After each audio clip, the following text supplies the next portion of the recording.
What's a red flag when looking for a job? Hiring lots of people on the same position, everyone who calls gets a job, often means the job is either bullcrap or they're setting you all up to compete for the actual job. Story 2. I got a call from a Subway I applied to telling me my interview was in 10 minutes. That was the first I heard from them after submitting my application. Story 3. This was a red flag I had during an interview process once. I was doing a phone interview for an IT position, and the person I was interviewing with basically changed the details of the job during the interview. Instead of the first shift hours the position promised, he immediately went into saying it would be 6+ months before the opportunity for first shift would even be a possibility. Also, he was big into asking how dedicated I was to jobs. The idea of weekend shifts, again, not in the original description, kept coming up, and how everyone had to be a team player and help out on weekends when needed. The kicker was when he started talking about how many hours he worked. He was bragging that he was up at 6 a.m. every day working, then he'd go into the office for the day, come home to see his family for dinner, and get right back to work until 10 to 11 p.m. every night. I had never been turned off from a job faster in my life. He asked me to think things over, and he'd send me some paperwork via email. Needless to say, I called him the next morning and declined the job. It was the worst interview process I'd ever been in. Story 4. A former coworker shared this tidbit with me years ago, and it works wonders. Try to schedule your in-person interview as late in the afternoon as possible, relevant to your position. If you're expecting a 9 to 5 job, schedule your interview for 4 o'clock or 4:30. You probably discussed after hours, work, etc. during the interview. When you are done, you should be able to look around. Are people still working? Is the parking lot empty? You can match up the evidence with what was claimed during the interview, and from that, judge how realistic the entire job description is based on how they treated the after-hours work. Story 5. Couple of things. Open interview. Admittedly, I've fallen for this a few times, but I was young and stupid. It's clear they have a high turnover, so they're trying to secure as many people as they can. Most of the time, these open interview jobs don't have salaries, just commission. Refusal or reluctancy to share details over the phone. This is what usually ends up in you turning up to an open interview. If they withhold information about the role, what you'll be doing, etc., that's a huge red flag. They just want to get you in the door for an interview to pressure you into joining.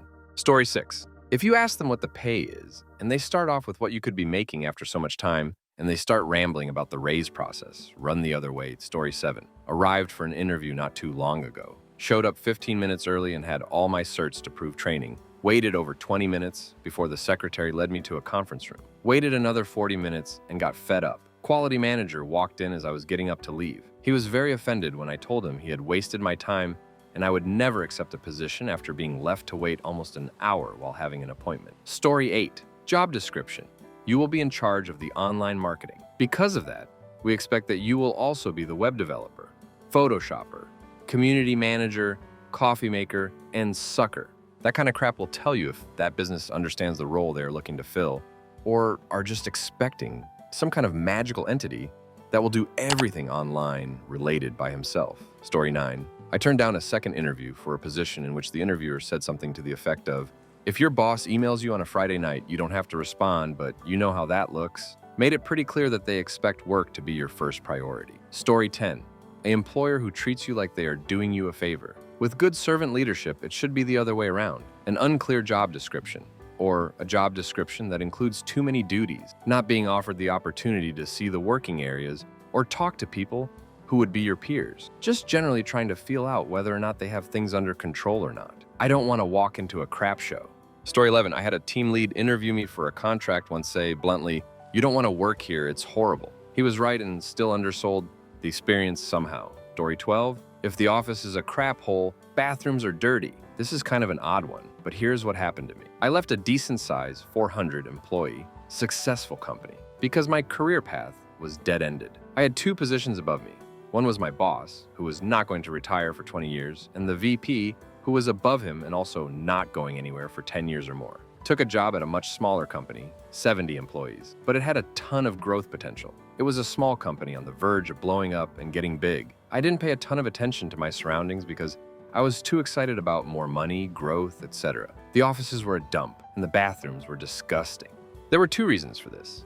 First, the company was small and growing and somewhat cash poor. Second, the owner was cheap as duck. In my time there, he would frequently make comments like, "Offices don't make me money," and "bathrooms don't make me money," which on the surface is true. However, people don't like working a dump. I had a job in it, and we would end up cleaning the bathrooms on a rotation. I'm not above scrubbing a toilet, but no one told me when I was hired that I'd have to wipe up piss. I might have reconsidered taking that job. Over the next couple of years, the company did grow, and they did hire a cleaning company, and they did invest in the offices. But the first 12 months or so were not entirely what I expected, especially coming from a company that prided itself on nice, clean, modern facilities. I will say this though, the owner's cheap mentality was a continual roadblock for me in my time there. I eventually became director of operations, and it was a constant challenge to deal his step over a dollar to pick up a dime methods. Here are some examples of his idiocy. Only the owner, the VP, and the financial guy were allowed to have company credit cards. I was a director of operations with 65 employees under me, and I had to get petty cash from accounting or use my own credit card and get reimbursed for any events, spending meals. Plow, most people were not allowed to book their own flights. It wasn't until later on that I was able to book my own flights. The entire purchasing department and none of the sales force were allowed to book their own flights. The owner did it, and if he could save $60 by adding 2 layovers or making your flight a red eye, he would do it. Never mind the lost productivity and what that cost. We saved $60 on your ticket. Kept an addict around because he was a good welder and carpenter and would build anything the owner wanted on the weekend for $60, a pack of smokes, and a case of beer. The addict regularly destroyed equipment, stole, lied, and worked whatever hours he wanted. When my predecessor tried to fire him, the owner overruled.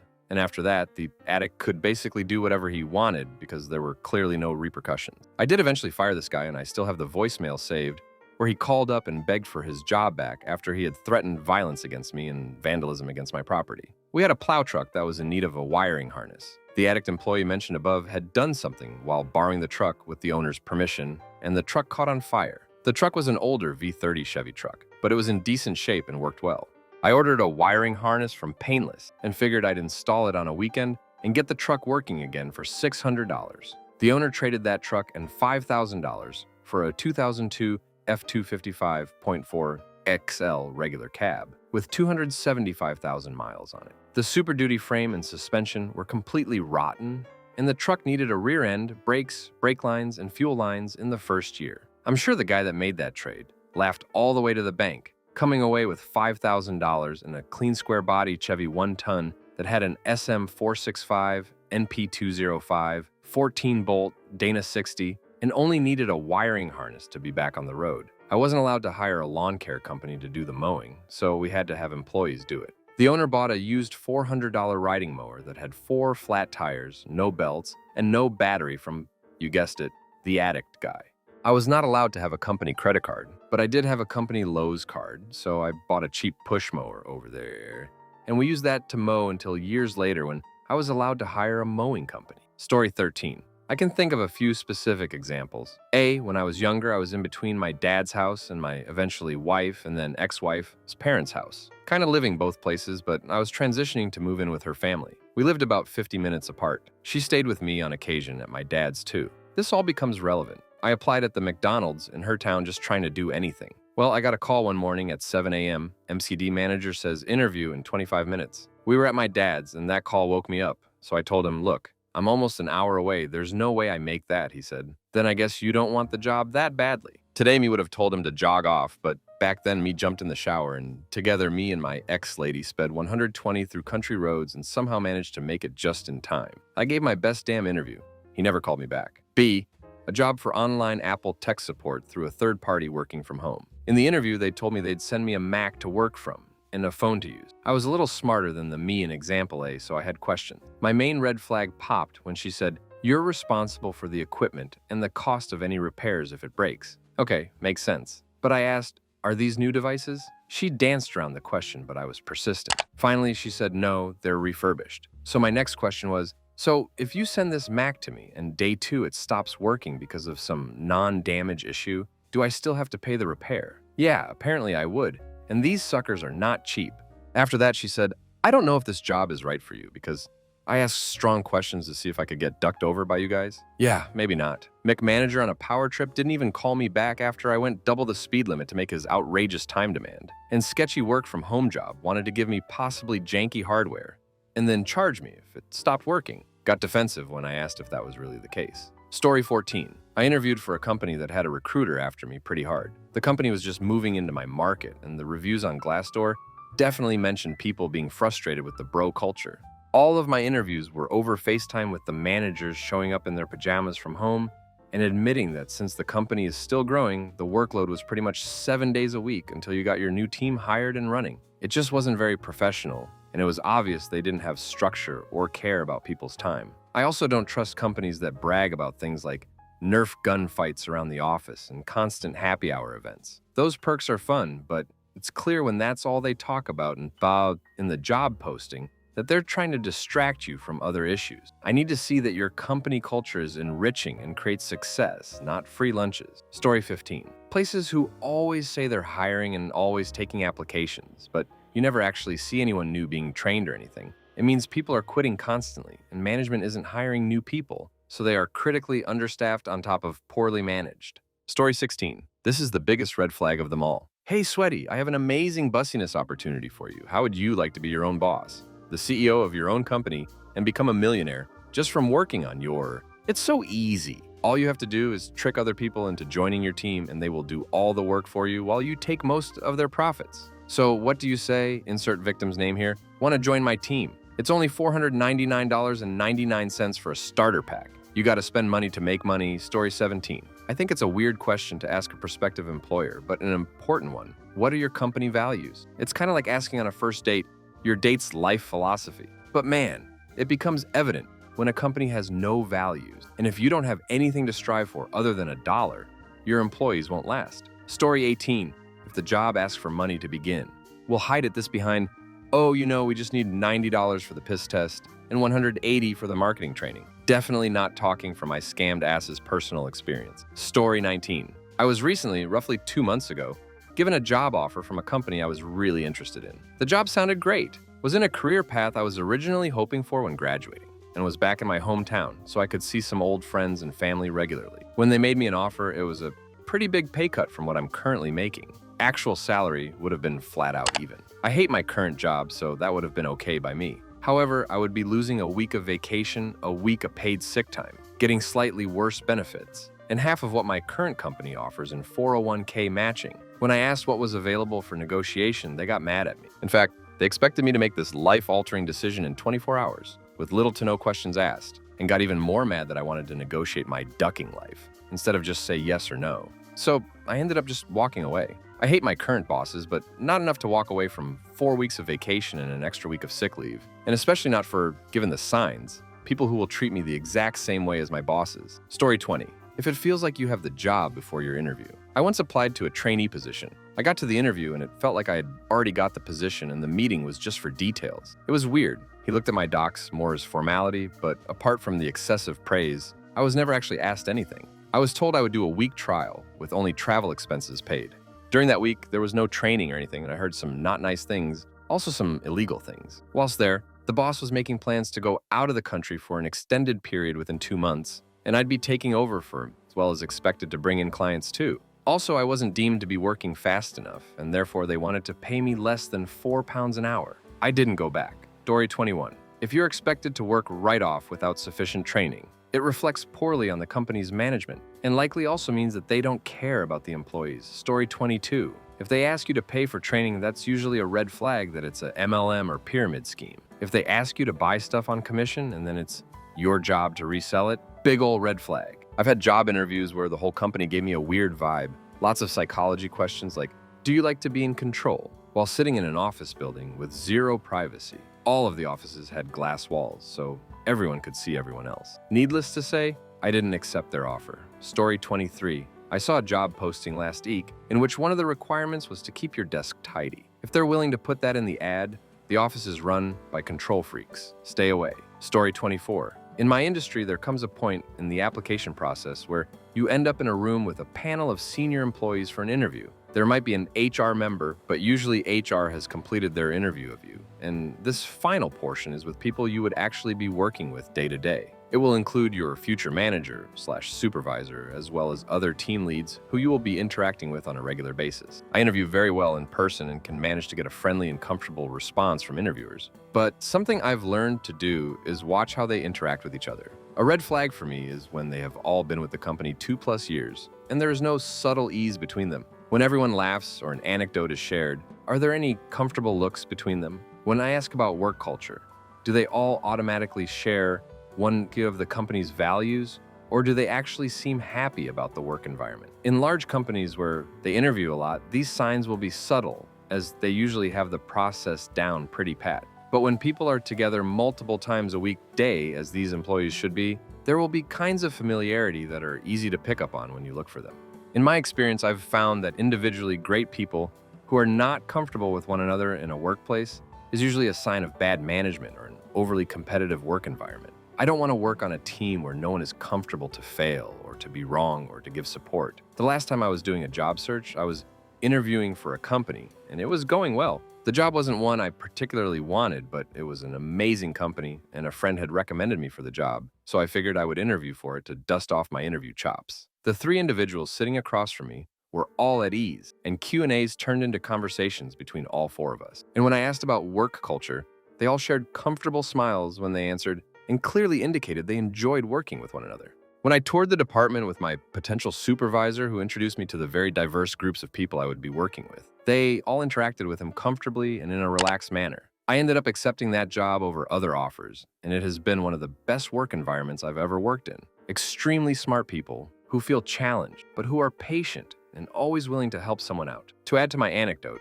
one of the other offers was for a company with a much higher salary, but the hype in the interview was so bad that I turned it down. Someone I know accepted the same offer later and unfortunately already hates working there. Story 25. Asks for advanced experience but pays entry-level salary. Asks for advanced experience but considers the job entry level. Is technically part-time but has the responsibilities of a full-time job.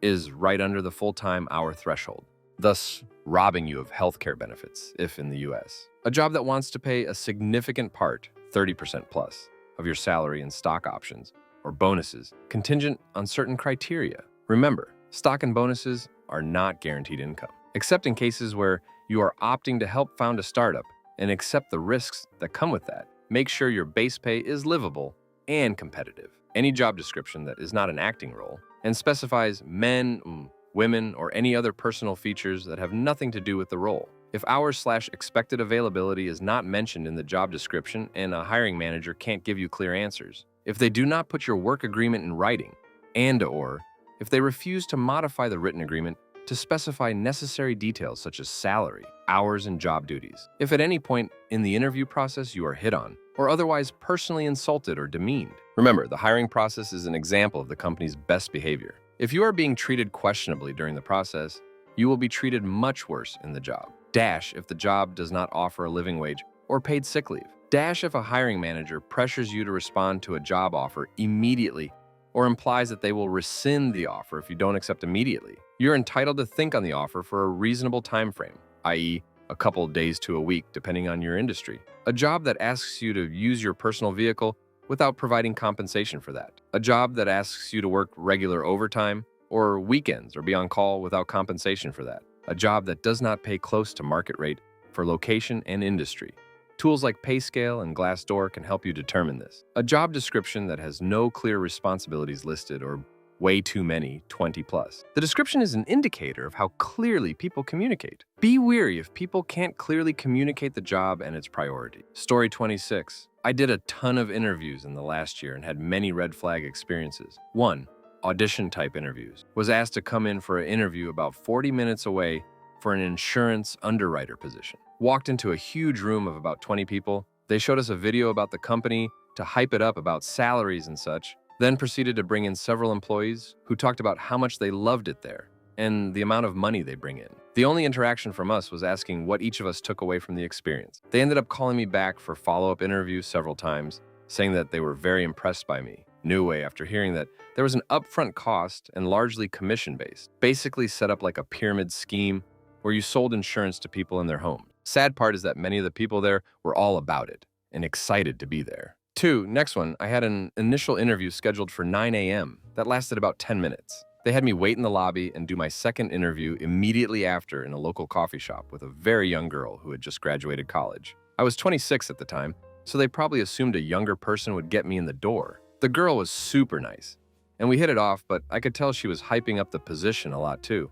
Went back and straight into my third interview where they went on and on about how much she liked me and wanted me on the team. Fast forward to a few days later, I get a call from the same recruiter that initially got me the interview saying that my resume was a good fit and they wanted me for an interview. I explained that I'd gone through 3 interviews a few days ago and the whole process. She was like, "Oh, right, you're that, my name. Well, we actually wanted to offer you the job." Declined that job and completely changed my job search after that. Story 27. Need someone who is a rock star in fill in the blank. Really? You want someone who is just charismatic? That's it? What does that even mean? Sure, I can do tons of CK at work and be charismatic as hell. Doubt that would help your company. Story 28. I had an interview once where the owner asked me, "How many sick day do you think is appropriate to take every year?" I was kind of taken aback and said something like, "As many as you are actually sick?" He looks me dead in the eye and says, "The average is 3. I knew it was a red flag, but I was desperate for a job at the time. Sure enough, it was the worst job I've ever had. He was a professional micromanager and treated everyone like we were idiots. This was a job that required a master's degree. I left for something much better 6 months later. Half the staff followed soon after. Story 29, extremely short interviews and overly technical questions. I've been interviewed several times by tech companies that clearly didn't read my resume, or just about anyone else's. They'll base too much on your current knowledge and certs instead of on your ability to learn and willingness for a job. Once had an interview last 15 minutes. No questions about prior experience, no specific questions about me. Set up the interview with the hiring company literally the day before. Asked about the specifics of how a TCP conversation worked. Seemed genuinely surprised when I couldn't remember one barely used flag. Felt like I was taking the CCNA all over again. Useless knowledge and all, and they scoffed every time I missed a question. No thank you at the end of the interview. No real signal that they cared about me at all. Next day, I received an offer from a different company. Their interview was heavenly, and the day before that nightmare interview, they wanted to know about me, my motivations, interests, hobbies, and genuinely tried to get to know me and how I learn. They treat me so well and try to work with me on everything. I found out that the other company I had interviewed for was a failing succeeding, lovingly known as a revolving door from friends and colleagues. Story 30, I was once called to arrange an interview for a job in the medical field,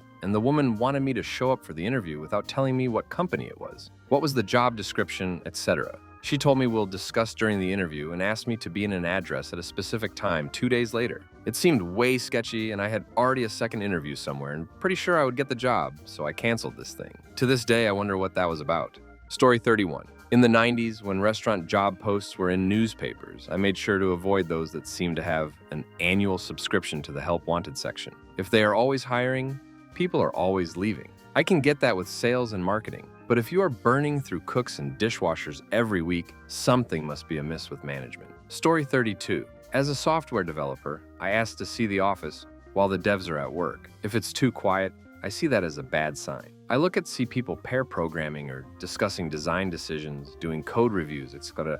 I'm looking for a relaxed but engaged atmosphere. The red flags for me are people sitting alone at their computers, staring desperately at the screen, unable to seek help. Everyone under so much workload that the office is deathly quiet. I want to see people helping each other. Also, I want to see automated unit testing and reasonably well-spec'd out stories before they go into points poker. Code should be clean, easily read, and comments used sparingly to illustrate not what but why they've decided to do things that way. I want to see automated build and deployment systems in place. In the car park, I don't want to see the boss car is many times the worth of the scrappiest car in the car park. That's a sign that the boss is exploiting the workers. Infrastructure. The elevators and toilets should work, and there should be a kitchen with a working sink and microwave. Flexi time should mean flexi time, not you have to convince the partners that you'll not abuse the privilege of working an hour earlier or later. And once you do, your new times are carved in stone for all eternity. Story 33.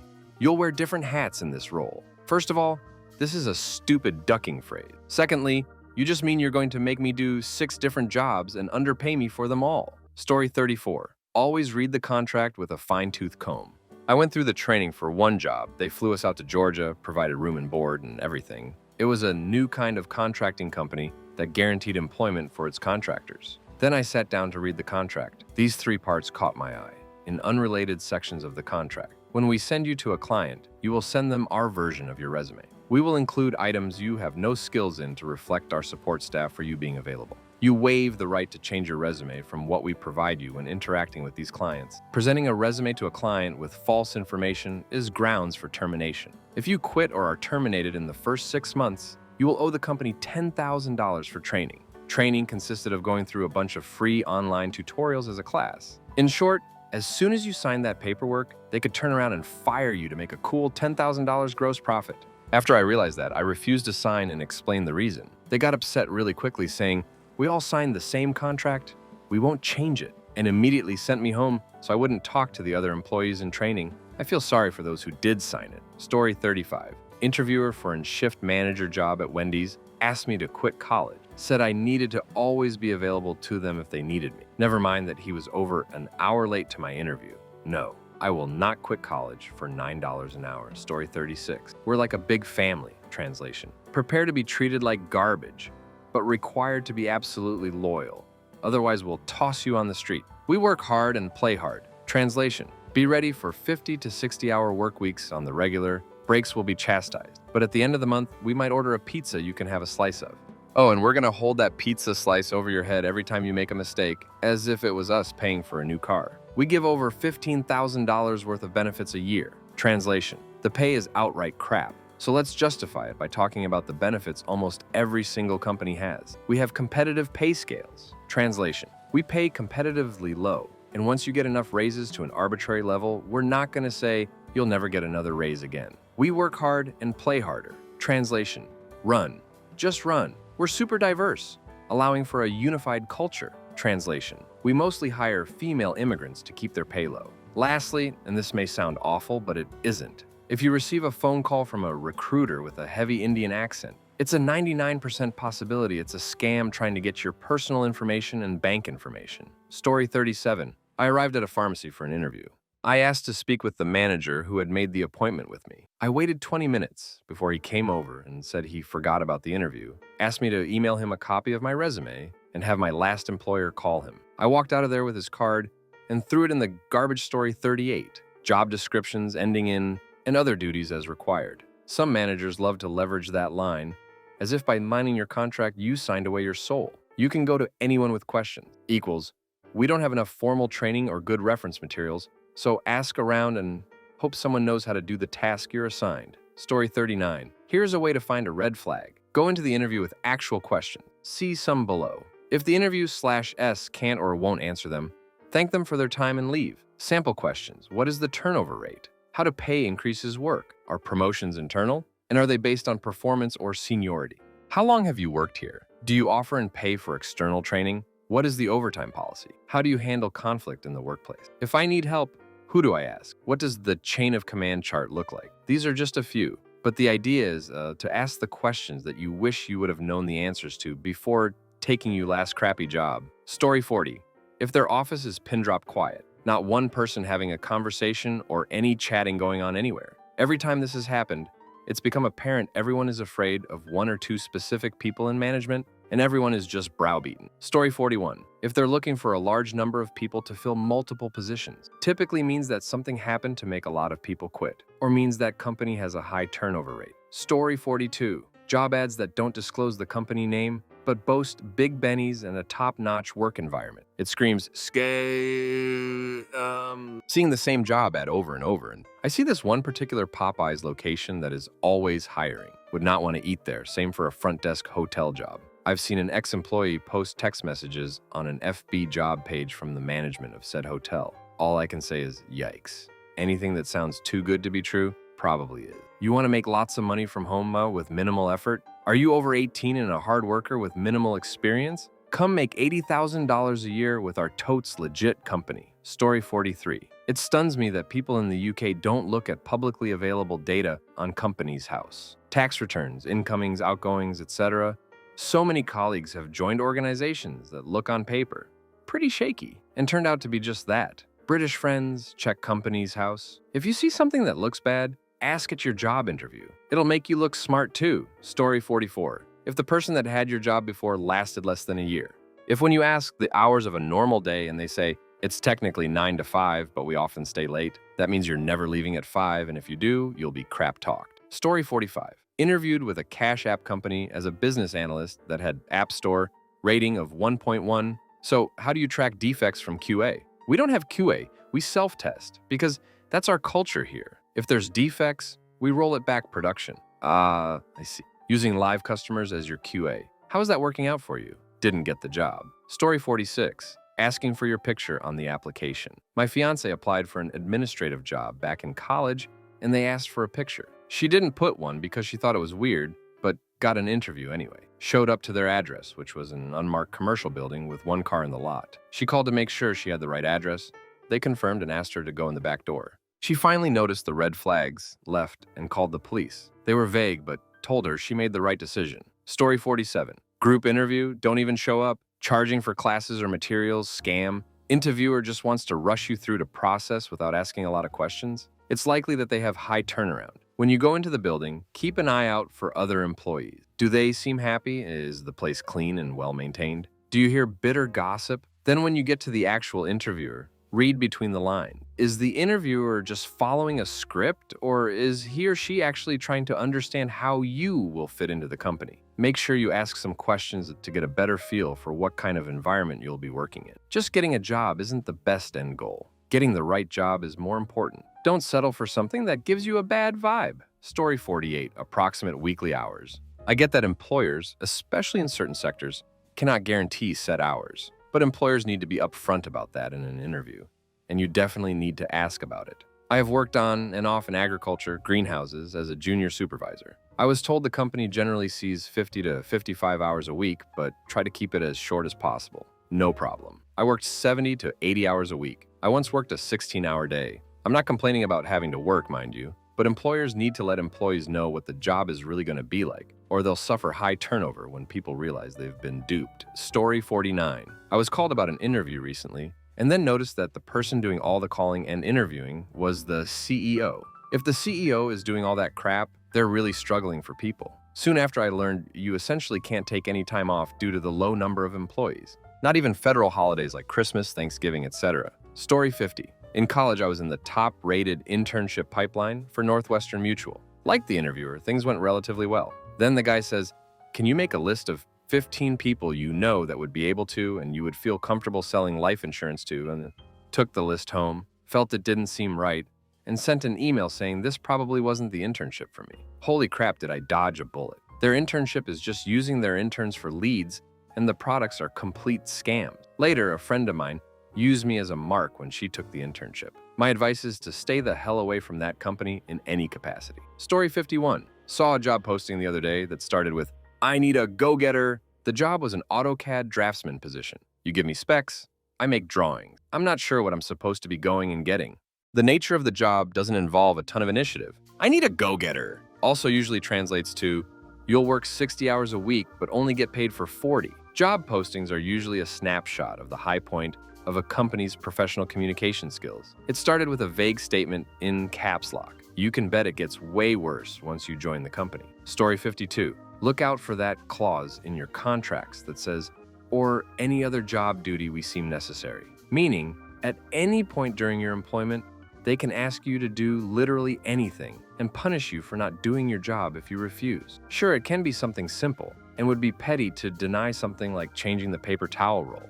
But companies like mine use it as completely changing your job duties to whatever we feel like and expecting you to have it down perfect in 2 weeks. Story 53. I walked into a supermarket years ago for an interview. I wanted part-time work while I studied, but the staff all looked so miserable. It was like a horror movie. Sad staff, crying kids, blinking ceiling lights. So I didn't put any effort into the interview and didn't get the job. Of course, Story 54. When the mucky mucks compare staff to family. That is never a good sign. Used to work at Walmart, and every year employees get to rate the store at a meeting headed up by the GM. Last year I was there.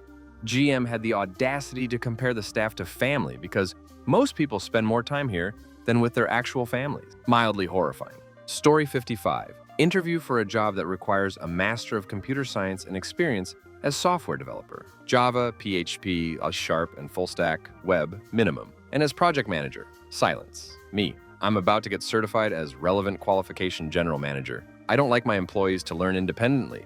Run, just run. Everybody in this company was incompetent and a pushover. The contract said senior developer, but I was a coder at best. I quit when they deleted hours from the flex time record to not reward employees for overworking themselves. Story 56. Any job that forces you to watch videos or has videos playing during the interview process that talk about how great it is to work there. Amazon, Geico, Walmart, X Story 57. I went on a job interview where there was a bronze statue of the founder of the company in the lobby. I assumed he was dead. During the interview, I found out he was not. He was alive and well. To me, this screamed of an egotistical narcissist. I declined to be considered for the position. Turns out this man is Peter Nygaard, who is being investigated. Very similar to Jeffrey Epstein. Glad I went with my gut. Story 58. My last interview, the guy started with talking about how there is no room for advancement and that for my CV, I was defiantly more experienced than him. He was also wearing a cap backwards. Bad vibe. Story 59. When they require you to wear their logo on every layer of your upper clothing and make you pay for said required clothing out of pocket at a marked up price. Oh, and when they make you watch a video about how labor unions would distract you from doing your job as part of their required training. Story 60. As a graphic designer, most jobs want me to have a degree in graphic design, coding, UX design, HTML, photography, and 3D rendering. Multiple years experience preferred, starting at $15 an hour. Duck off. You want me to have multiple degrees with multiple years of experience for just $15 an hour? Story 61. They emailed me saying that if I wanted the job, I need to call them within 15 minutes for a phone interview. I had no heads up, didn't see the email for 6 hours because I was working my current job, and they wouldn't respond to my emails requesting another try at a scheduled time. I probably dodged a bullet, but the pay was far better, and it could have been my chance to break out into the environmental sector. Story 62. Skirting declarations of salary range and/or avoiding salary discussions earlier in the interview process. They're taking advantage of your naivety. When I was younger and less experienced, and less confident in my value, I got dragged through a lot of interview processes because I was afraid to be upfront about my expectations. It's a two-way street, don't waste my ducking time. Story 63. I had 2 people during a half day of interviews spend the entire interview time they had allocated telling me all the reasons I shouldn't even consider the company. I suppose that was a red flag. Story 64. I saw too many times job positions, Europe, with requirements, you need to be stress-proof. No, thank you. Stress is on the top of my list. What destroy your body and mental health? Story 65. In my experience, places that don't publish a salary range for the job are underpaying their staff and they know it. Or when the boss making 6 figures says things like, it's not about the money. The only people I've ever heard say, it's not about the money when it comes to salary, raises, and bonuses are people making a lot more money than. Story 66. When you ask this question in an interview, in the first 30 days, what work would you assign to me? And the response is not what is covered at all in the job description, and it is all menial task. When that happens, nope the hell out of there fast. Story 67. Specifically saying they are task-oriented and not clock-oriented in terms of the workday. If you're hourly, not much to worry about because they're going to give you OT, but if you're salary, your ass is going to be working 8 a.m. to 8 p.m. every day and you won't see a single extra dime. Story 68. When you are walking through the place for your interview and no one in their cubes looks up to see you. My take, there is fear to be socializing how everyone keeps their head down. Story 69. 2 things I remember from job interviews I've had. We've never missed payroll. While are good, why do they feel the need to mention it? Story 70. I traveled from Australia to the UK and then up to Scotland, northwest coast for the interview. They offered me the job, but for less than the advertised pay. I was somewhat annoyed. I said, that's not really a good way to start the working relationship. What's a red flag that you need to find a new job? Story 1. I used to drive to work with the not-so-suppressed feeling that I wouldn't mind being involved in an accident that resulted in my hospitalization. Perhaps a couple of broken legs, and a long but achievable recovery because then I'd get a few weeks or months off. At the same job, I had a colleague who said he didn't bother looking when he crossed the road because it didn't matter to him. Somehow I didn't pick up on it at the time, but that place was not good for anyone working there. Story 2. I used to work at Staples, and I would often be scheduled for a shift, only for them to call me while I was driving to work and tell me not to come in. There were also times when they would call me on my day off and ask me to come in. Then there were times where the next person wouldn't be scheduled to come in until an hour after my shift ended, so I would have to stay an extra hour. All these factors combined meant that even though I had a schedule, I had no idea what days I would actually be working, how long I would be working for, and if they called me on my day off, I would actually feel bad for saying no. I stayed there for 10 months, despite all the warning signs. The management was terrible at Staples. The assistant manager would literally yell at me if I did something which she perceived as wrong. For example, one time, she told me to ring at register 6, but someone came over with ink in a secure box. Register 6 didn't have the magnet to open the box, so I started walking over to a different register. But as soon as I started walking towards the other register, The assistant manager yelled, "I told you to ring at register 6." I could write multiple paragraphs about how terrible that assistant manager was. One time she told me to sweep the floor and said that I was doing it wrong. I asked what I was doing wrong and she said, "Haven't you ever swept before?" I said yes, and she said to sweep a different way. I tried holding the broom differently, but she still said I was doing it wrong. Then she told me to walk around the store with a garbage bag and pick up everything off the floor with my hands. I did that, and sadly, I kept working there a while longer. This job had a ton of red flags, but I ignored them all. Staples also had this other weird problem where the alarm would go off if someone brought something in a security box to the register. I tried asking about it, but I was always told it has to be demagnetized. I asked, "But why does the alarm have to go off?" But they kept repeating, "It has to be demagnetized." I currently work at a different retail store, and the alarm never goes off when someone brings an item to the register. It can be demagnetized just fine without the alarm going off, but somehow the alarm at Staples would always go off when an item was brought to the register. Also, the assistant manager at Staples would get mad at me for suggesting stuff. For example, we had a bunch of impulse items on the counter, and a lot of customers were complaining that there was very little room to put their stuff. I mentioned this to the assistant manager, but she said, "You're not paid to think. You're paid to do your job." To be clear, this is not normal for retail stores. I stayed at that job for 10 months because I thought it was normal. Now I work at a different retail store where everyone is actually nice. The manager even told me to let her know if I have any suggestions. Story 3. If your boss doesn't support you, if they are quick to anger and/or always assume the worst, you constantly feel like you have to defend yourself and nothing you do is good enough. You probably are good enough. They just don't like you, and it doesn't matter how hard you try. The more you work, the more you achieve, the more you are determined to change their mind, the more you are positive and resilient, the more it will just piss them off. You're likely smarter and more talented and they feel threatened by you. Story 4. When they continue to pile work on you and don't up your pay or benefits. The downside to actually giving half a duck and doing a good job often means you'll have the work of others dumped on you because they do such a good job. Story 5. My current job, about 2 years ago. I work overnight and do an 8-hour shift from 11 p.m. to 7 a.m. We changed managers and crap hit the fan and broke the ducking fan. My team would be screamed at over any little thing that wasn't done. That wasn't our job to do. We would be kept 2 hours past our shift to do crap for their shift. Then they would change our clock out times to 6 when we were leaving at 9. The managers stopped putting up truck shipments and made it solely my shift's task. You're not supposed to do this unless you have a food manager's license. None of us did and still don't. We would also be berated and have our already cut hours and jobs threatened if we didn't do it. Also, being on overnight, there's a raise involved for adapting your life to be awake every night and missing out on days with family and friends. We never got this and we're making less than kids on day shift with part-time hours. One of the managers was asking me to take pictures of my coworker if they ever sat down and generally report them anytime they weren't working. I got fed up. Our system at the time gave us a physical printout of our clock in and clock out times. I collected these for the better part of a year. Then Christmas Eve 2019, I decided it was time to attempt and take it to corporate. It went well. They knew that all of this was hyper illegal and decided that essentially to appease an angry employee with proof of illegal activity, they would get rid of the problem. They only fired the head manager. The other two either got a warning and stayed or just transferred to another store. I've stayed because after I reported them, I finally got back into school and was about to start my first semester into college that January. Generally, I'm pretty positive and work with mostly the same crew at the same location. I let everyone know where to look for inconsistencies in their hours and generally their rights as an employee. I've been trying to push for our store to be better since, but still, our shift is expected to put up entire truck shipments with just 2 people on an overnight shift. And a little under a year ago, they stopped giving us physical printouts for our clock in and clock out times. I wonder why story 6. When you ask for a promotion, the question is dodged, the topic is changed quickly, or you're met with a different excuse each time. They then proceed to give someone undeserving said promotion. When you're sitting in the parking lot before your shift starts and you genuinely don't want to go in. Not just a "man, I don't feel like it today,"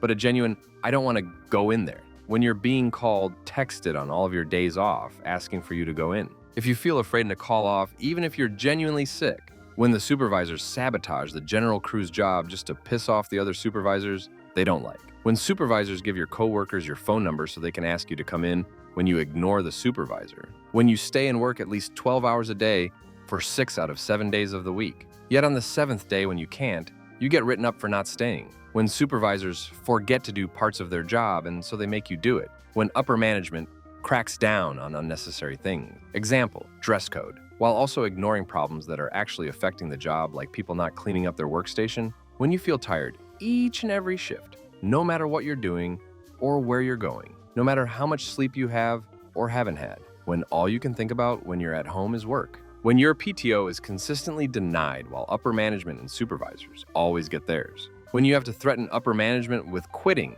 to get them to listen to you when you're on vacation, and you get asked to go, and when you have to break your finger back into place at your job so you can keep working, but your boss who tripped over an empty cardboard box is sent home for the day, when your paycheck is withheld for unspecified reason, when your complaints about the job and management are laughed about to your face, when you hear the phrase, "It's not like you have anything going on, just come in," duck you, I have a life and it doesn't revolve around this job, and so many more. All of these are from the same job, by the way. Story 7. When you don't get paid to go to the bathroom. I worked for a call center years ago, and there was an on-off button in the interface that actually also doubled as your minutes counted on the clock. There was already a traditional clock and mechanism, but this turned out to be meaningless. I wondered why my paychecks were always all over the place, even though I was never late and always left right on time, or usually a few minutes after. I took it up with accounting and asked what the deal was. Apparently, the time was recorded by that on-off switch in the interface, and your total time on for the day was recorded out of the 8 hours on your scheduled shift. However, if you worked 7 minutes or less in each 15-minute period, you would not be paid for the entire 15 minutes, even if you worked for the other 8 minutes. This is actually state law, and I'm sure most of you know this or have similar laws. The part that got to me is that the time off is not taken into context of the 15 minutes it occurs. It's subtracted from the daily total. So if you take a bathroom break in the morning, totaling 4 minutes, and another in the afternoon, totaling 4 minutes, you are going to get 15 minutes docked from your paycheck. This doesn't only include bathroom time, but you would also be turning off to talk to your supervisor to go over a call. I emailed the VP of accounting to ask about this 1 year and never received a response. I was their top employee, so I'm not sure anyone wanted to touch the topic. I left several years ago and now have the best job I've ever had, making 3 times as much than what I made at the call center. I basically had to deprogram my mind from all of the usual anxiety traps because my boss trusts me. It's crazy that I never have to explain myself anymore and can just say I'm taking a day off or whatever it might be. Story 8. This is a serious answer. Lots of pizza and ice cream parties to boost morale. Ice cream is really my better pay attention to what's going on in the company. Is there a trouble flag? Pizza is a company is feeling guilty before it even did anything yet flag. Story 9. My friend was offered a job where the HR director called her before the offer was made to let her know they had concerns about how she'd balance her work and mommy time. Story 10. I've been managing analysts for about 8 years now. I see a lot of what I call pink flags, that there's a problem with job fit. They include slow progress on projects, outside of what I consider to be normal development hurdles, delayed responses to email and other communication. It shouldn't take multiple days to get a response to an email. It shouldn't take multiple hours to return Slack or other messages. Inordinate number of sloppy mistakes. We do peer review and testing as a business practice, but there are mistakes and then there are sloppy mistakes. Too much time spent online. If you think your employer doesn't know about how often you check social media or go on Reddit, you are probably wrong. I don't check usage for everyone, but I do check when I suspect someone is unhappy. Lack of participation in meetings and lack of engagement overall. These are just a few. And yes, there are plausible reasons why any or all of these could happen to anyone who isn't unhappy. But as a general rule, these are a few signs that I've learned typically point to an employee who is unhappy with their position. If I spot any of these, I typically pull the employee aside and ask what's going on. I like to work through issues proactively, rather than wait until they become too big to resolve and the employee leaves. Contrary to conventional wisdom on Reddit, employers do care about employees. Story 11. Based on my experience, here's the red flags that made me leave one job where I have been for 10 years. When direction explain less and less their decisions, or they can't explain any logic behind their decisions other than because I told it so, or something like that. When senior employees start to leave, especially if they leave in a rumbling way or burning bridges behind. Also, if direction always depict the leaving senior employees as lazy or not devoted enough, double red flag. When more and more people are not showing up or calling sick, and when people are less showing for social activities, when you feel you can't trust direction anymore, especially if you feel they are gaslighting you, when you feel positions or rewards are not given based on work, but more based on if you're in the right clique or not. If you wonder if there is corruption, just asking yourself if there is corruption is a giant red flag. When you catch direction blatantly lying, when Direction try to find ways and excuses to go around policies, rules, or even laws when people are more and more gossiping because they are afraid of what is happening or coming up next. Story 12. A lot of people are posting about overwork or burnout / too much stress. That's totally fair, but there's another big one I don't see. Not being paid late. If that's happening, there's a 99% chance the company is having payroll problems and not long for this world. I've experienced this firsthand. Some symptoms you may see. Paper checks instead of your normal direct deposit. Deposit them ASAP. They can't cover DD or pay the payroll place and are counting on the float. Missing late 400, 1K HSA, and so on. Deposits or the wrong amount. They're using the money for cash flow, illegal, and a bad sign. And incentives for taking late pay like a bonus or just brownie points.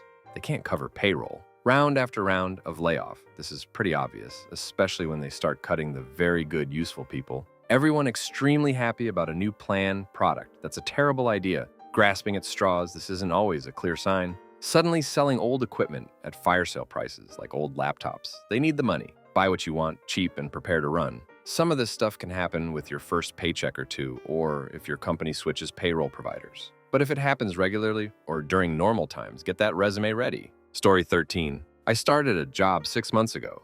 I wasn't treated with respect. One of my 2 coworkers was just an a-hole, like a serious douche, and I hated him from the very start. They both also worked there 20 years and hated it there, and were looking for jobs regularly. They didn't make me feel like part of the team. They constantly complained about people there.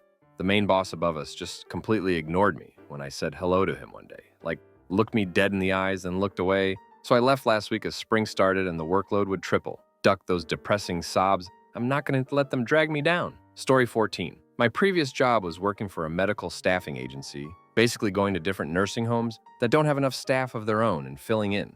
This was a job that was supposed to give me the freedom to choose when and where I work, and it was like that at first, but after a while, the office staff started deciding where I went and gradually got more and more controlling. Finally, I knew I needed to get out after they lied to me in order to work I shift. I told them not to book me for. There were plenty of red flags, but that last one was the straw that broke the camel's back, and after I put in my notice, they retaliated and tried to get me to work past my last day. Nope, although I should have gotten out sooner, I'm glad I eventually got out. Now I work for another staffing agency, except this one is much better than my old one. Story 15. Funny this popped up because today at the restaurant I work for, we pulled pre-portioned hamburger patties, and they were purple in some areas, obviously spoiled, and the outer portion of the meat was lined with white hair. The owner said, "Sell it, because that hair is the product of flash freezing." She had us ball the meat up and reshape it into a patty. That was last Friday. Pulled the same meat today on Wednesday, and it turned purple again and grew more hair. She agreed it might be spoiled, and had the manager pull the outer fuzz off of the patty and told us to sell the center because it didn't look as bad as the rest of the meat. When I told them I was uncomfortable feeding this to people that pay $18 for a burger, I was told to stop talking about the burgers. They're fine. I'm having a serious moral battle working there now. Story 16. If your employer cut people due to COVID and still hasn't hired anyone back, you're doing more work, and they can't give you a raise because the economy is in shambles. To be clear, there are lots of businesses that are still struggling to get back on their feet. However, I can tell you there are loads of companies who made record profits during the pandemic by cutting staff and expenses while putting the pressure on everyone left to come together. If your company fits all the criteria I laid out above, they're taking you for a ride. At the very least, you deserve an above-inflation raise, as we've seen pretty significant coal increases since 2019. Story 17. If one of your first paychecks bounce, I did security at a pretty big nightclub here in Seattle, and the owners, who I was told also produced adult films, check bounced. I was livid and made a big deal about it, as most people would. In his credit, he did drive about 40 minutes to hand deliver my money in cash. Surprisingly, the job didn't last more than a year for me. There's no way I'd work there now. It was almost 20 years ago. Also very surprising is that the dude didn't last long as the owner. I saw some great world-famous DJs and even hung out with a couple. This was when I was into electronic music also. Story 18. When your bosses tell you they have your back but do nothing to protect you. And when you can't tell the difference between when your boss is a boss or a boss is a friend. It's one thing being friendly, but there's also a line, and once it's crossed, everything feels more personal. They tell you that they have your back, but then say their hands are tied when it comes down to it. They talk to you nicely and like you're their best friend until something goes wrong or there's a miscommunication and something might happen to them. Then all of a sudden, you're no longer a friend, just a subordinate. Once the line is drawn, but it's consistently crossed. It's like mind games that you will always lose because they're in the position of power over you. Story 19. If the company you work for is sold, it's time to immediately start looking for another job. You might be retained until the new owner gets accustomed to how things work, but your position will be eliminated or filled by someone new in the not-too-distant future. Never trust any statements that claim that the new owner intends to keep the existing staff. If a new owner thinks you are important enough to keep, you will be offered something in writing prior to the sale. Story 20. I had an internship that was reaching its end, and I got an offer to stay on at the company to do my thesis and likely get a full-time contract once I graduated. I was really tempted to take it, then I realized that the happiest moments of my time spent working there were when the day was done and I got to go home. My commute was included a 20-minute walk to the train station, 30 minutes on the often crowded train, and then 15 by bicycle to my apartment, and that was still more enjoyable than any time spent at that place. Story 21. If you are female, when you say something and nobody acknowledges it, and then the male sitting right next to you says the same thing and they applaud. When you send an email asking a question and get no response, and then your male coworker, same position, sends the email and gets an instant response. Just in general, when you voice your opinion and your manager ignores you completely. When people give you one-word answers for questions you ask. If management keeps saying, "We are changing as a company," but you don't see any change happening. If management asks for the opinion from employees on something and then completely ignore it. If management says, "You shouldn't be discussing this with them." If management isn't completely transparent with what is being worked on. Story 22. Hear me out.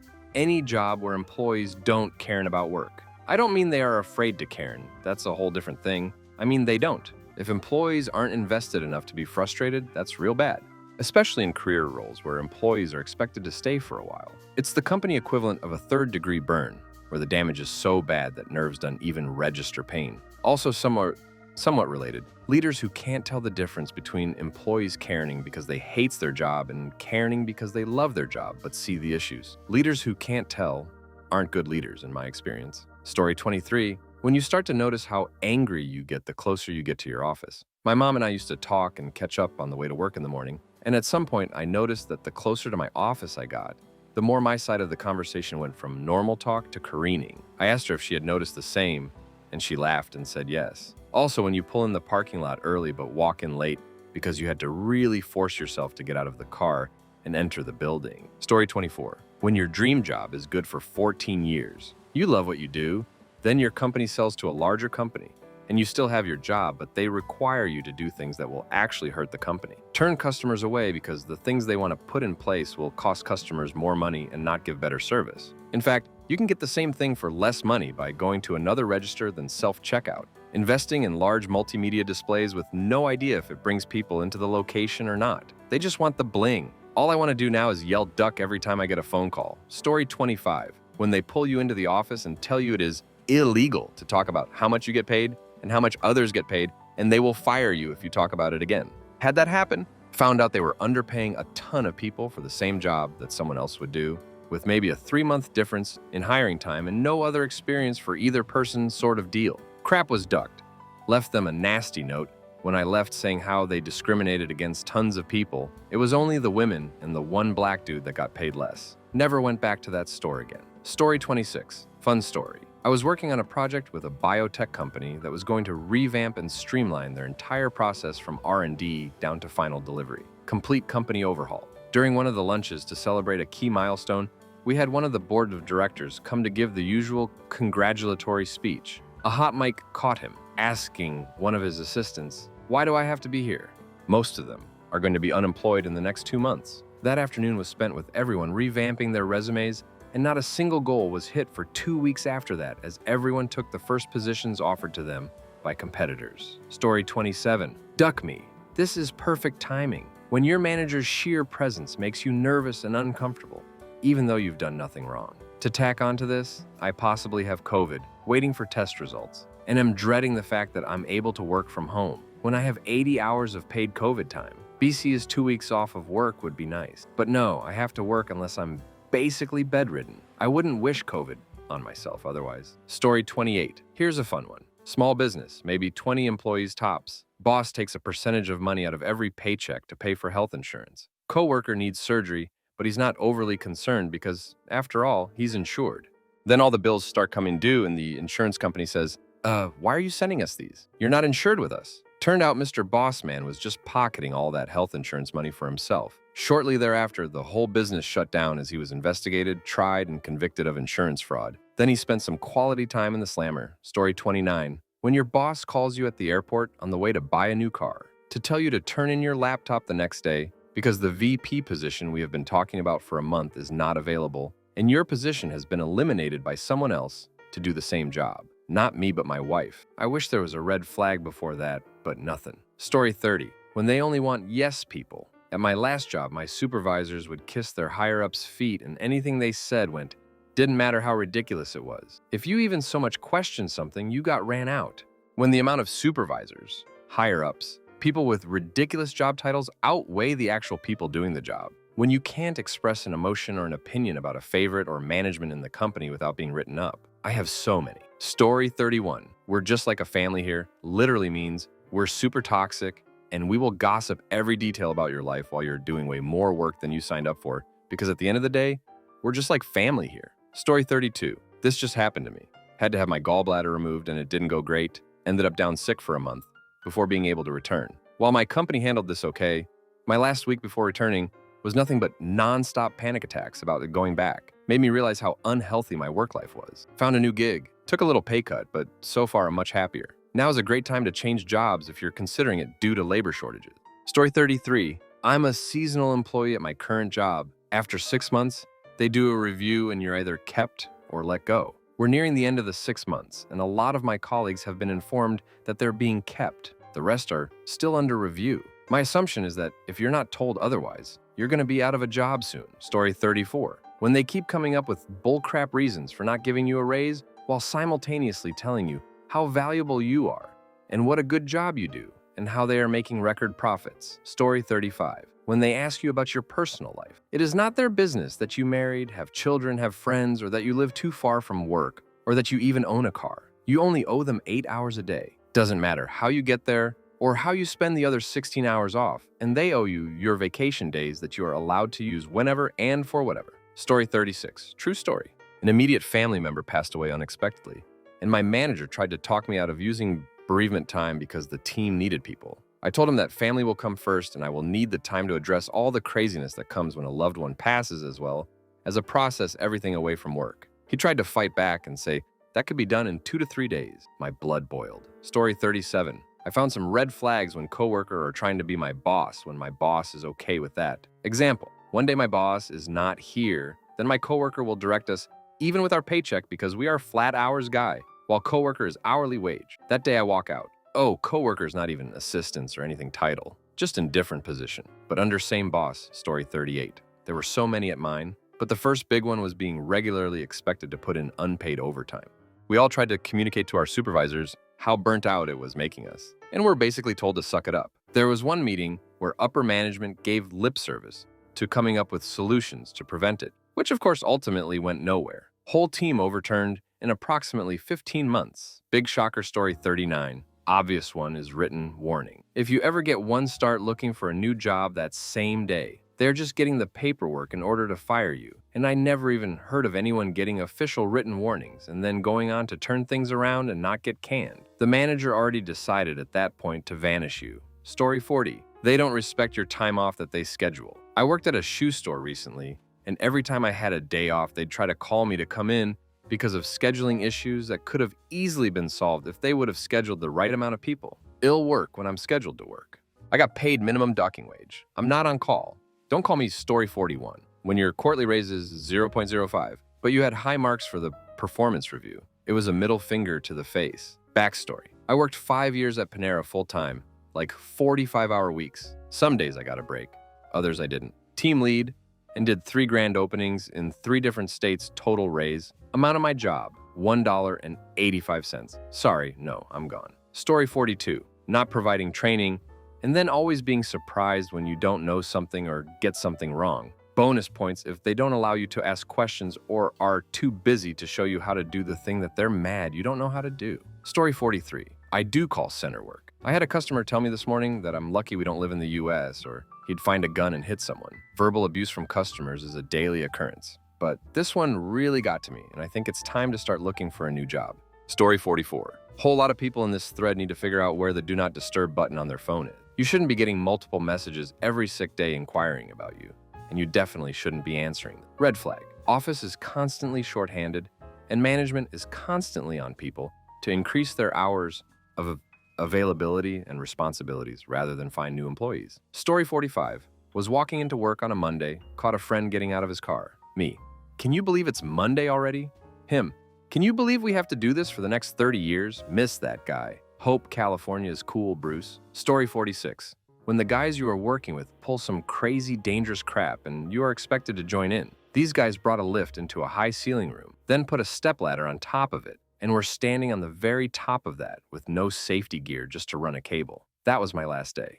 Story 47. When we were dating, my girlfriend always told me, if you dump me after I turn 40, I will hit you. So on her 40th birthday, I handed her a little box containing the wedding ring I'd secretly had made. Thing is, she was hoping for a new shotgun for her birthday, so her reaction was, what the duck is this? Story 48. I was at a crafty office job, and when there was a blood drive in our building, I considered going just to get out of work. Thing is, I'm very needle phobic and would probably have passed out. That's when I knew I needed to get out if I was willing to do the thing I was most afraid of, just to avoid work. Story 49. When you are reading about abusive relationships and recognize all the red flags as existing at work, when you cry in the bathroom as soon as you get there, when you wanted to talk to people about things that happen at work but can't bring yourself to actually talk about it because putting it in words makes it more real. Story 50. If you have to call out at least once a month to gather yourself. I thought it was normal, but at my new job, I've accumulated so much paid time off from showing up every day. I actually don't mind coming in and only use paid time off for vacations. Story 51. I now suffer from panic attacks because of the rages my boss will fly into. I think that is a pretty clear red flag. I just learned last week that my boss is retiring and the remnants of the company won't be able to afford to keep me on board. I'm actually kind of relieved. Story 52. Happened to a friend of mine. He called in to say his car had broken down and he was taking it to a certain place for emergency repairs. About 20 minutes later, he looked up from his magazine to see his manager peering in, making sure he was actually there getting his car fixed. Story 53. We're your family. You're getting a new supervisor. We need you to stay later.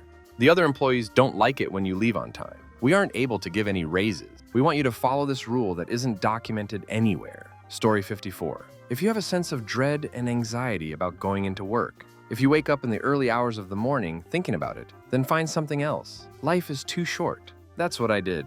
Story 55. My first day working in a mom and pop furniture store. The owner got mad when someone asked me, "Is he the owner?" And I said, "Sure is." Apparently, that was not what I should have said and said he was just a regional manager instead. They had 2 stores. Story 56. Getting hired and discussing wage, and the person hiring you asks, "So, how much money do you need to pay your bills?" No, you make an offer. My bills are none of your concern. Story 57. The day I went to sign my contract, the person I was replacing stopped me and said that HR is always available and is here to listen. I should have noped out of that right then. Story 58. I gave my boss the expert advice he had me trained to give him. He scheduled a conference call with a direct competitor who he bikes with, sometimes because he didn't believe me. Of course, competitor said exactly what I said. Story 59. Severely broke my elbow.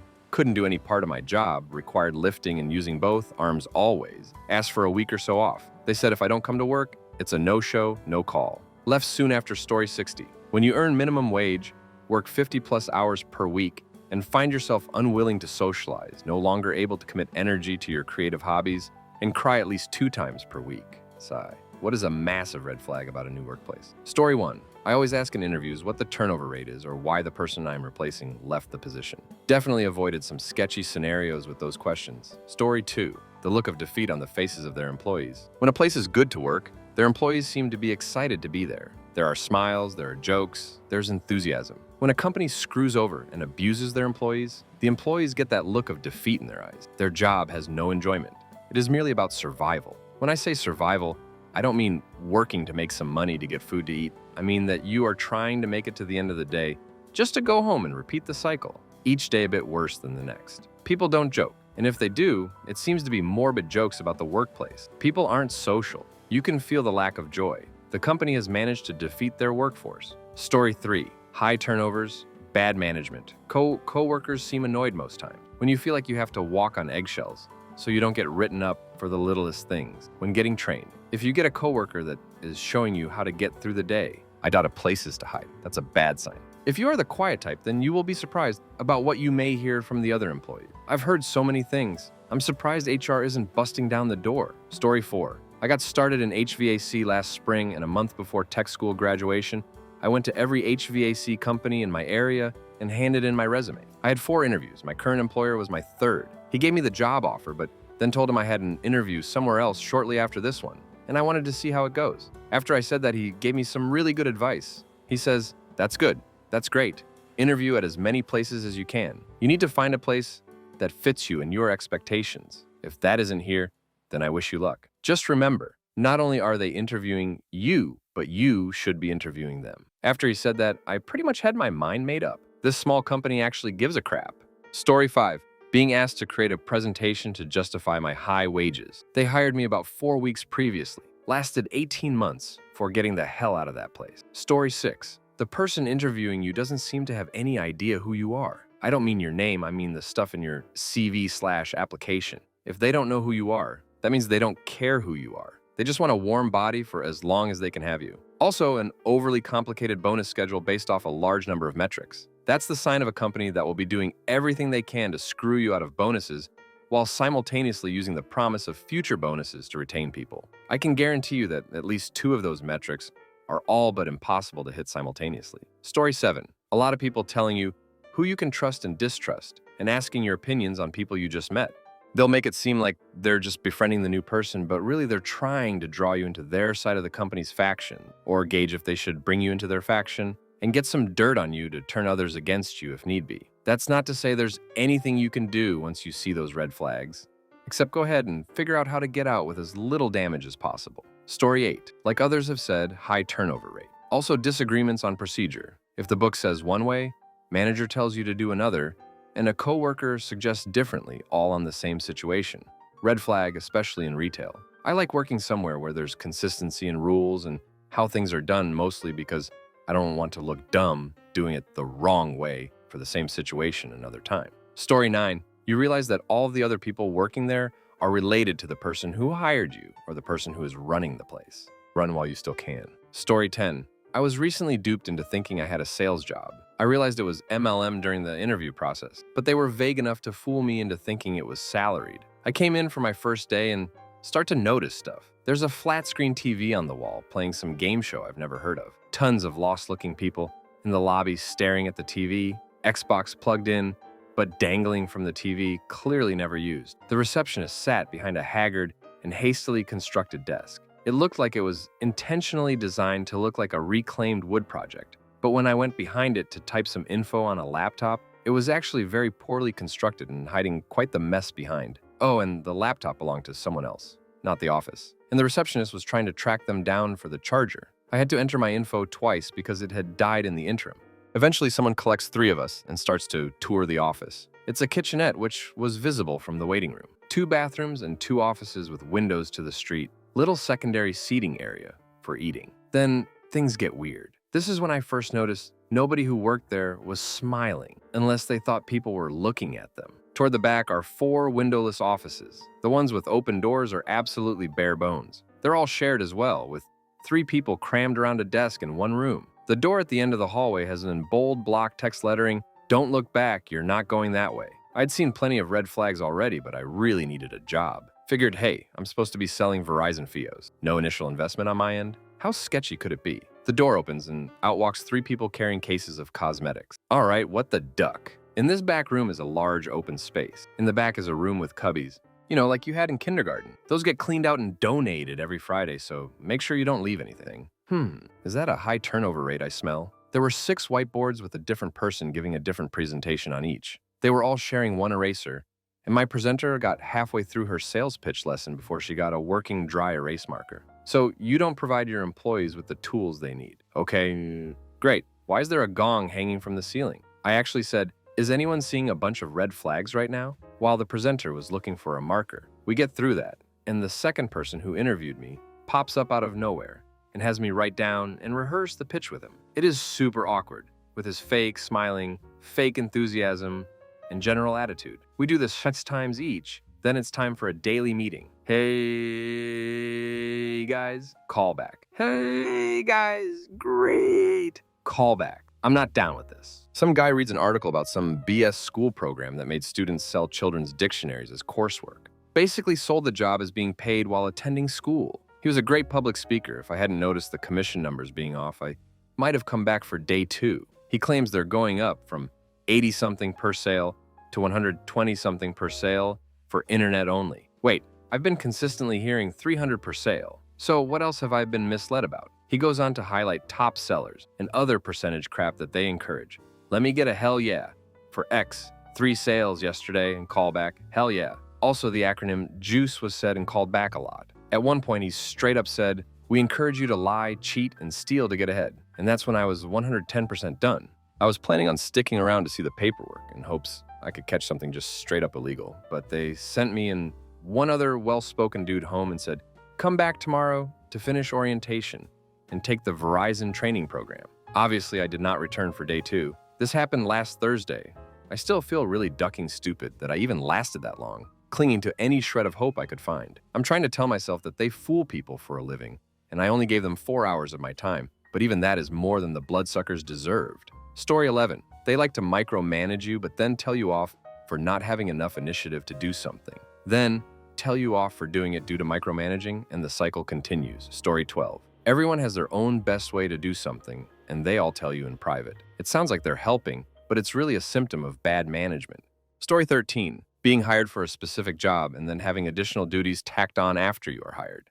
The company doesn't follow its own employee handbook or whatever rules and guidelines they have. Work hours and days change after you are hired, telling you which holidays you have off, then not giving you those holidays off. Every employee is talking crap about every other employee. Poor or non-existent training time. Management with no management training or knowledge. Story 14. Started a new job 6 months ago. Coworker took me out to lunch and warned me not to trust anyone. He repeated it again. Don't trust anyone. Turns out he was the one that I wasn't supposed to trust. Story 15. Shoot. I started a new career last spring, and a month before graduation, I Googled all of the companies in my area related to the field and brought them my resume in person. This one particular company gave me a job offer without even looking at the resume and only asking a couple questions. It went something like this.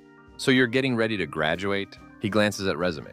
"Okay, I'm gonna hire you. Where are you working now?" "I'm working at X." "All right, I want you to start immediately. Can you come in at 6 a.m. tomorrow?" "Well, no, I've got to put in my 2 weeks." "So you can't start tomorrow?" "That's fine. I don't even do the hiring. That's what Karen does, but she'll be gone for a few days. We usually start people at hour, but I can probably get you going at something higher. How's hour sound?" "Not sure. I've had better offers from a couple other places that called me back." "Well, that's okay too. You can discuss that with Karen. She takes care of wages. I just really need someone to start immediately. I had a guy walk out last week, and my own son quit this morning." Right there is when my gut instinct went into overdrive and I got out as soon as I could. Story 16. Everyone is taking about the high turnover, but I think you should check out corporate culture as well. If the culture is toxic or otherwise incompatible with your lifestyle, you should find out ASAP. If 60-plus hour weeks are the norm, and you want to raise your family, it might not be worth the paychecks/stock options/bonuses that kick in after 3 years. Story 17.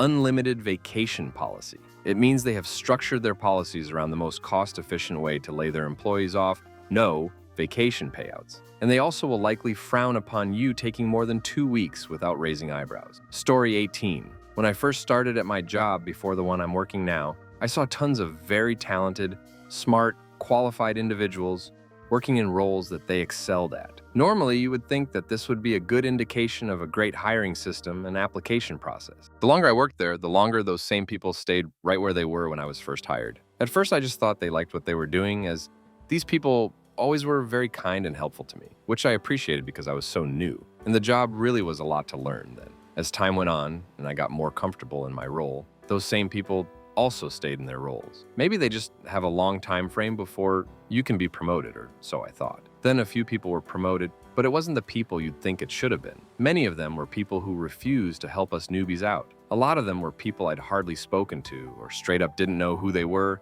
or that they ever worked there. People who seem to deserve promotions who stay in their roles isn't always a bad sign. But when 95% of the promotions are people your entire department feels shouldn't be promoted, it is a sign of a bad workplace. Shortly after those promotions, a lot of people left. Upper management also changed. New policies were put into place that didn't make sense for the work we were doing. Beloved managers were let go. I left shortly after being told for several weeks that I would be promoted, seeing other, less qualified individuals being promoted ahead of me, and then being told I would be part of a new department, which would entail less work than I was currently doing, a demotion. People being highly qualified in their roles isn't always a sign of a bad workplace. But if you look for other indicators, like why so many people seem to excel in their roles but never move up, you can definitely see that it's often an indicator of a workplace that doesn't value loyal and hardworking employees. Story 19. When you arrive on your first day and there are a lot of recently vacated desks,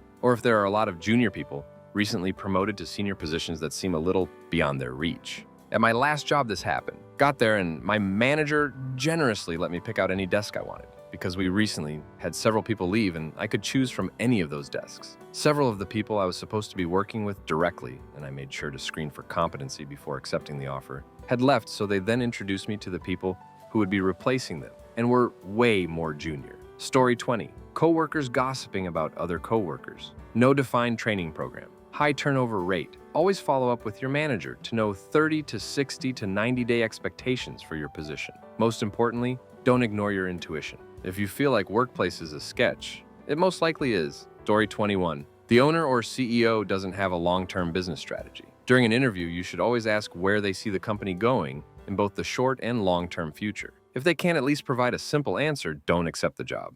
Story 22. An open floor office with rows and rows and rows of headsets. To clarify, rows and rows and rows of headsets generally means call center. Yes, there are cool places to work that have open floor offices. No, that does not make open floor offices inherently good. No, there are no good call centers to work at. Story 23. If your non-manager coworkers are always looking for a way out of working, it's time to get the duck out ASAP, especially if they know that their absence will duck you over on a large scale. When I worked at Goodwill, we had 2 people who were in school for better jobs and several others who were always talking about bogus excuses to not come to work. I forgot about their constant talk of upcoming job interviews and them just outright leaving in the middle of their shift from feeling sick and walking around as if they are sick. Then when they get the go-ahead to leave, they speed walk out the door with a ton of energy they weren't producing before while saying bye to everyone they pass, on the way out with a big smile on their faces. Story 24. They screw up your orientation, begin inconveniencing you before you've even officially started. I showed up for orientation at the corner of happy and healthy, only to be greeted by the store manager who cheerfully informed me there's some glitch with my name in the system and I'd have to come back the next day. It was because during the application process, I'd placed a period after my middle initial. So not only did they know this was a common issue that I could fix from home, they let me drive 12 miles instead of just calling me and telling me. I gave it a shot anyways and proceeded to get scheduled 10 hours a week after being assured I'd get at least 28 and at $1 less an hour than what was promised. Got the baptized by fire treatment and was treated like a huge inconvenience when I had a question. They tossed me on pharmacy drive-thru with next to no training, got called on almost every one of my days off, and despite needing the hours, it was still annoying that they expected me to come in at the drop of a hat. Christmas Eve with my family, they were calling wanting me in, sitting on the couch heartbroken because I'd just had my dog euthanized, ducking Walgreens calling me. They got mad when I quit without notice after getting a job that paid $6 an hour more. Story 25. If everyone has been there less than 2 years or over 15 years, the older employees stay because they can't go anywhere else. The younger ones learn the company sucks after a year or so and leave. Story 26. Really bad Glassdoor reviews. Not typical ones, but ones where people write whole essays on how much they hated the job. The employee handbook has a line about agreeing to anything they ask of you, even if it wasn't in your job description. You are left alone for hours at a time with nothing to do, but you are still expected to be busy. You're not allowed to go to the bathroom without telling your boss. On top of that, you're not allowed to do things like get coffee or water without it being frowned upon by management. You are asked to volunteer at any time, aka work for free, even if it's for a good cause. Your coworkers are completely clueless about what's going on at any time. Every day when you come in, your work from the previous day is discarded or forgotten about until several weeks later when you are asked why you haven't finished X thing. You are constantly expected to redo work over and over with pointless or stupid changes until ultimately you put it back the way it was before. Or a final product is so horrible that you don't even want to be associated with it. Hardly anything is ever accomplished or finished. Your coworkers ever get fired without warning. Your boss yells or screams at you or anyone else or humiliates someone publicly to the point that they cry. Story 27. My workplace has a sign in the employee bathroom that says, "The best way to appreciate your job is picturing yourself without one." They also don't pay benefits until after 2 years and have an incredibly high turnover rate. They're great. Story 28, specifically the management's turnover rate. The employees is important too, but in every job I've worked, there's always people who think it's an unfathomable hellhole. Some folks just don't like working, so I take it with a grain of salt. Management is a different story. If you've got new bosses every few months, you know there's a real problem. Story 29. They have literally everything in the building. I interviewed at a place where they had the cafeteria and a nurse station, not healthcare related, in the building. I was pretty desperate for a job, so I overlooked this, but was glad they didn't call me back. They didn't allow missed days, and I was told by one of the ladies who let me listen in on her phones that she had missed a day of work, so she didn't get any sort of raise that year. If you're sick, they expect you to be in there and doing the job. Worst case scenario, you need to visit their nurse. Story 30. If your future manager insults the team in any way, run. I once interviewed with a manager who made 2 very brief jokes with a bitter edge, implying her current team was incompetent/lazy. It gave me pause, but I brushed it aside as, "Well, of course I'll be awesome," and took the job. It only took 1 week for me to see she cruelly berated her entire team and other staff on a daily basis. And within 2 weeks, I was enjoying the same treatment. That job killed my mental health. Never ignoring those screaming red flags again. Story 31. I worked at a place where the guy training me wouldn't share any special tips or tricks. He gave the base training and anything else, and I had to figure out myself. I worked extra one night, and the third shift manager showed me some magic and shortcuts. The whole place was like this. Everybody hoarded their skills. Anything you said or did spread throughout the plant. Rumors mills, backstabbing, and pitting production against the QA lab because of my skill set being an ET guy that could also get dirty in the production area. They called me a unicorn and praised me, then constantly threatened to let me go, then back to slapping me on the back the next week. 12 to 16-hour days and no crap, 7 days a week sometimes. I've never worked in a more toxic environment before, or thankfully, since. I sensed something like that at a place a few years later. I told the manager I'd worked in a toxic environment before and wouldn't again. He put his head on his desk and asked if I would at least stay past lunch, and I promised I would. I'll never forget how grateful he looked when I actually came back, but the nail in the coffin for me, and I put in notice that night. Story 32. Places with truly great culture don't have management teams constantly gushing about how great the culture is. If management talks about the culture 10 times in the first week you're there, run. Don't look back. Story 33. In an interview, I once asked my potential new employers, "What is your company culture like? Can you describe your company culture?" They responded, "What do you mean?" Huge red flag. I did end up working there for 6 months, and there was massive turnover, but I left on a good note. Story 34. Hey bro, I'm making less money than before, and I still could not be happier. Don't sell yourself short. You deserve to work and be happy, even if it's not what you thought you'd be doing. I implore you to find anything else and get that job lined up, and just leave that bad job behind. It isn't worth it to stay. I work as a cashier now in a little country store in the tiny town I live in, and it's so much better for me. Yes, pay is small, but my bosses, a married couple, actually care about me. They listen to me. They teach me when I screw up without being condescending. They gave me a Christmas bonus when I've been there for a meager 2 months with a handwritten card in the envelope. When I had a migraine last week, they said I could go home if I needed to. No judgment.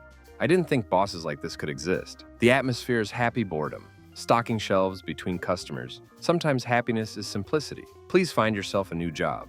You don't have to be unhappy. I wish you all the best. Story 35. Constantly telling you they don't have the required information to write your contract. I worked 22 days in a cleaning company once, and it started off pretty smooth. I was told that since I was hired on the spot, the paperwork would take a while. Okay, understandable. I was given contact info, where to send all my info, like name, address, bank account number, etc. I sent everything out on the first day. Yet during week 3, I had still not received my contract. Only after I called up the boss of my boss was I given an explanation. My boss never sent my info further, and my work hours were also missing information. I and the store manager, who is not a part of the company, just someone whose store I was cleaning, were the only people who knew how much I worked. I cleaned before the store opened, so from 6 to 8 a.m., it's been 2 months since I quit and I never got my paycheck. I did get a sweet handwritten apology though, as if that helps a student. Story 36. An old friend of mine worked for a certain coffee shop chain. One day, he had terrible food poisoning and wasn't at all fit to work. When his dad called him in sick,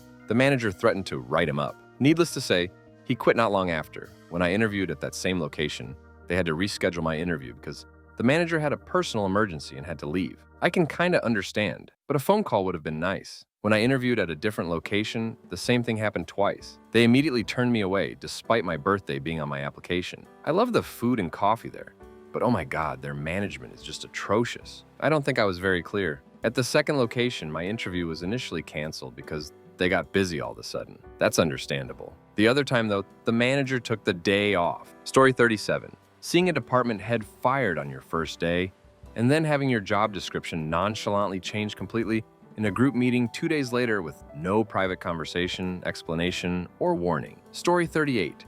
Treating you like a child, monitoring the time you arrive, leave, timing your breaks, bathroom visits, dress codes that don't make sense for your role, and any other rules that make more sense for a kid than an adult. If you're an experienced professional in an office setting, you should be basically left to take care of yourself as long as your work is getting done. Obviously, these rules make more sense for jobs where you need to schedule breaks around other people, or service jobs, or jobs with lots of people with little experience. But still, I hear stories of places that give people warnings for being a minute late. Story 39. When they require a 2-week notice for days that you would need off, but once you place the request, they say there is no guarantee.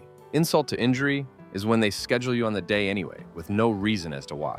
They have a lot of people they can call in to cover. My favorite is when my boss does this and then complains that he scheduled too many people. I drew the line on Christmas Day. I requested the day all the way back in October so that I could make the trip over to my mom's house and celebrate with her. Unsurprisingly, I was scheduled for the day. I waited until 1 a.m. to call off so that he had no time to find anyone for my opening shift. Story 40. Definitely heed the warnings on turnover rate. Another important thing to look out for is management of client work and of employees. If a company is more concerned about getting something done than the sanity/personal well-being of employees, you'll probably be miserable. Some places will try to sell horrible hours as dedication and hard work, but it might also mean they don't care about your personal life so long as they get their projects done. Sure, some fields are just like that, but if you can't see yourself handling that, don't start. Story 41. Something my dad always used, and I've found to be true, is look at the vehicles in the parking lot. If you see a good number of newer, souped-up vehicles, then more than likely there are a lot of long-time employees working there, comfortable enough with the company to pay cash outright or make a huge financial decision. If you drive up and see a bunch of crapbox Hondas and rusted-up trucks, or see people constantly getting dropped off, picked up by someone else, 9 out of 10, the turnover rate is super high, and they are grabbing for anyone to work for them, felons and the like. It's helped me out so far, and it has always rang true. Story 42. When the atmosphere really relaxes, when the big bosses are gone, people start to actually talk and not just whisper to each other. People get up from their desks and walk around the room, not having a particular destination, a bathroom or someone else's desk. People stop pretending to work when they are waiting on stuff to do. Story 43. I'm a 30-year-old woman with 3 young kids. I was always told to never let on that I'm a mom in an interview. I do the opposite. I make it a point to state I'm a mom, and work-life balance is critical to me. I figure if a company won't hire me because of that statement, it's not a company I'd want to work for. I have been thrilled with every job I've taken. They've all been good fits for that part of life I was in. Story 44. My wife got a job selling art. On the first day, they told her to show up around 9. When she got there, most of the employees were drinking beer. Monday morning, she noped out of there in a hurry. Story 45. When people start talking crap, even supposedly in jest, about other groups, if one person does it, it may be just one person. But if several people do it, it shows a level of organizational dysfunction that has evolved into an unhealthy atmosphere. Story 46. Getting chewed out for doing a good job, but not going fast enough. Then, when you speed up, the quality consequentially goes down, and then you also get your ass chewed. What the duck do you want me to do? Story 47. Unlimited PTO. It's usually harder to get it approved, to the point that you have almost no PTO, or no one takes it because the company fires people that take any not insignificant amount. It always sounds like a dream on paper, and is a nightmare in reality. In Story 48. If they lure you into an interview for a management position, but tell you during the interview that the position has already been filled, then they ask if you're interested in interviewing for the entry-level position instead. Story 49. If they ever say, "We're like a family here," it means they're dysfunctional and do not respect professional or personal boundaries. You know, like a family. Story 50. Performance-based pay. Phrases like, "You are only limited by how much you sell," or "do more, get more," are things that should make you walk out that instant. You need to be paid for all the time you work, not only the time customers want to work. Employers, what are some red flags when it comes to a potential hire? I just want to make a note to employers here. If you're going to interview someone for a job, please have the decency to contact them regardless of if you're giving them the job or not. So many times I've had to chase it up weeks later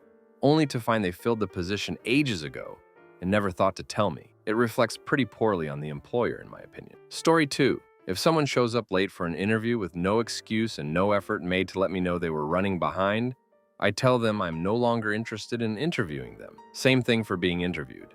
I've withdrawn applications and left appointments after being kept waiting with no good reason or apology. Story 3. When mom comes to ask for the job for her son. Honey, if your son isn't going to bring his lazy ass down here and ask for a job, he doesn't want it, and I don't want him. I feel I need to clarify. A teen looking for their first job, I have no problem with mom or dad helping along with the hiring process. Teach them how to build a resume. Practice interviewing. We all have to learn somehow. When I got my first job, I walked up to the manager and asked if he was hiring. I took the initiative. The employee I'm referring to was perfectly capable of picking up an application, talking to me about what positions were available. He didn't want the job, and it was clear. How do I know? I told his mom he needed to come down to the facility to fill out an application. Not only did she drop off the application that she had clearly filled out for him, it wasn't until after her 4th visit that she finally dragged him down to meet me. It comes down to how much initiative you take in the hiring process. If mom or dad is doing all the legwork, you're probably going to be a crafty and unreliable employee. If you can't be bothered to do the work to get the job, how can I trust you to do the job? Story 4. Used to supervise in a warehouse and handled training and hiring of new employees. My criteria was as follows. Do you own a car? Does it run? Have you ever been arrested? If so, for what? We substances test here. Can you pass? Are you sure? And when can you start? Story 5. Inability to follow. Ducking. Directions. I left my first job out of college a few months ago and was asked to hire my replacement before I left. I gave them over a month's notice, still have a great relationship with them. I put ads on all the main job posting sites and the last line said, please attach your resume and cover letter as a PDF. I got hundreds of applications. Turns out entry-level marketing jobs in a major city are pretty popular. Want to know how many people included both a resume and cover letter as a PDF? About 20. It really made me wonder why the hell it took me so long to find a job after college.